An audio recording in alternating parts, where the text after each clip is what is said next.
Hey guys, hope you're all well. Today I'm going to be doing my reviews for the TV shows that I watched during January, February and March. I don't feel like I've got too many to talk about, but I feel like some of them are slightly beefier reviews than I would usually do. Some of them I feel like I will save for a separate dedicated review, so I'll let you know when that comes to fruition. But let's start. So I didn't watch any, or I didn't finish any TV shows for January, so we're going straight into February for this time. The first season of TV show that I watched was The Vikings, and this is season 1, which I gave a 4 stars. So I think a lot of you guys know about Vikings. It's been around for ages. I've had a box set of season 1 and 2 for the longest time, and I finally decided to just check it out whilst I was off, or of an evening sort of thing. And yeah, I've really been enjoying it. It is pretty much self-explanatory. It's about the Viking era, and also the what do they call them? I can't remember. You know, when they go to England and ransack everything. I can't remember what that specific word is, but anyway, I really love that there's already an established kind of family dynamic, and it makes the decisions, I feel, more of a risk, as there's more people to think about when it comes to conversations and what needs to be done for the betterment of our main characters. We are following a character called Ragnar, by the way, and it is pretty much his sort of story and the people surrounding him, but it does give you the history and context in terms of Vikings at that time, you know. I also like how they slip in and out of different languages when meeting and raiding, that's the word, other people, so you kind of hear how they would sound, and then it's got subtitles for how the people they're invading would hear them. Do you know what I mean? And it adds to that sort of confusion and that depth and that oh my god, what's happening, who are these people, what are they coming for, that sort of thing. I really like that. This generally was really enjoyable. I've had, as I say, the box set for a number of years now, and I'm kind of kicking myself for not watching it sooner. I personally don't recall an actual lot of Viking history other than the mythological side of things, so it was interesting to see it all and kind of piece together a generalised timeline of some of the things that it was inspired by in terms of fact. The power dynamics between the two brothers, and they constantly push and threatening who's got the real control. It was very interesting to watch. It was cool to see more of a strained relationship, but how they kind of band together to kind of try and conquer an opposing threat, you know what I mean? It was interesting to see how loyalties switched. There was so much tension in just that relationship alone. And before, it's really funny, well not funny, but it's interesting how when they raid England and you see how the English hear them in their native tongue, and how they must see them, it really amplifies how brutish and savage they must come across in their ways. I'm not sure if they're playing on that fear or if it's purely a point of view of how the other side see them, but nevertheless, I really did enjoy this. It was brutal, interesting, and it definitely had me immersed throughout. Next up, a completely different kind of theme. I watched my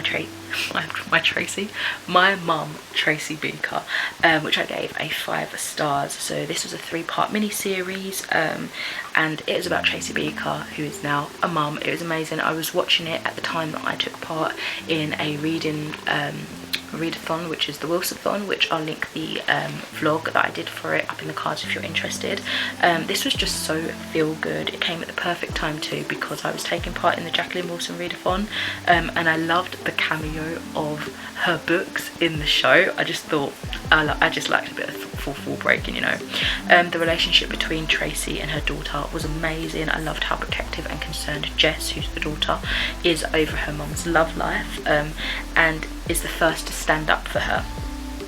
It's a bit sad because Tracy is trying to give Jess the best life that she didn't have growing up, but Jess doesn't want that life. It's a life that her mum is pushing on her. So it was interesting to kind of see how that dynamic unraveled. I also loved that they actually got a lot of the original cast back for this. Yeah, it was just absolutely fantastic. And then kicking it into March now, as I've mentioned, some of these shows I want to do separate videos for, and one of them is Ratched, which is season 1, which recently came out on Netflix. I'm going to film this as a separate review with Wandavision, which again is something that a lot of people have been watching of late, so I will come back at a later date with that dedicated video, and I might include another couple of things in there from my current TV show watching. Next up, it is kind of Black Mirror heavy. I finally started this after years of it being on air. So I watched Black Mirror season 1, which I gave it 3 stars. This was such a trippy show. I think I preferred the first episode out of all 3 of these episodes, and the Prime Minister one was really uncomfortable, if you know what I mean. Like, yeah, that just made me feel gross. I love the tension and the atmosphere that's built and how each episode is completely different.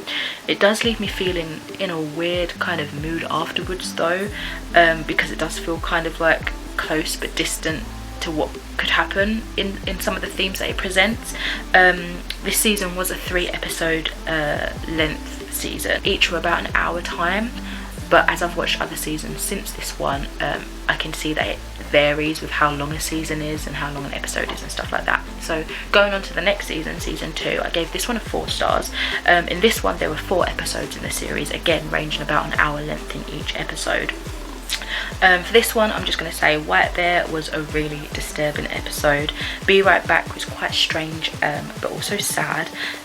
This again is another series that just leaves me feeling super weird and just almost in like a melancholy, reflective mood afterwards. Yeah, like I could easily stop watching, but I also could easily continue. It's a very bizarre concept. And then lastly for this video, this is like the quickest I've ever filmed one of these, I finally watched Sabrina part 4 season 4, which I gave 3.5 stars. I love how in a dress up episode she dressed as what I assumed to be an old school Sabrina. Like in the cartooned intro, I really like that kind of like on the nose humour, a little kind of Easter egg if you will. This was an epic season, I will say. So much happened, and to be honest I think I got to the point like I wasn't really paying an awful lot of attention most of the time to the actual plot, because it did end up getting a bit batshit crazy, and by then I was like, okay, this is past like, not believable because obviously it's not a believable storyline, but do you know what I mean, like it's just kind of gone over the line a little bit. But I just continued to enjoy it for what it was, just the general enjoyment I've had throughout the whole of the series. I remember seeing an Instagram post from them ages ago when they were pleading to save the show. After watching this season and knowing that they did indeed get cancelled, I think Netflix just went on a purge of cancelling a lot of their big hits. I don't know why, I don't know what the details was to that, but after watching this season, knowing that they did get cancelled, I wonder if this was as much as they could do with the time and the resources that they had left exposed to them, to make it feel somewhat finished for fans and not just kind of leave it hanging. If that's the case, I do appreciate it and I will miss the show, but I'm glad that it didn't get to the point where it just dragged on as a series like I feel Riverdale did, because I've been in the middle of whatever season I was on last time I mentioned it for well over a year now I think at this point, and yeah, I just feel like it kind of gets a bit dragged, you know. So I'm glad that in my opinion it wasn't the case for Sabrina. So that is it for the TV shows that I watched during January, February and March. Let me know what you've been watching, if you've watched any of these, what you'd recommend in terms of seeing the sort of stuff that I enjoy. I'd love to know. Thank you for watching. I'll speak to you in another video soon. Bye.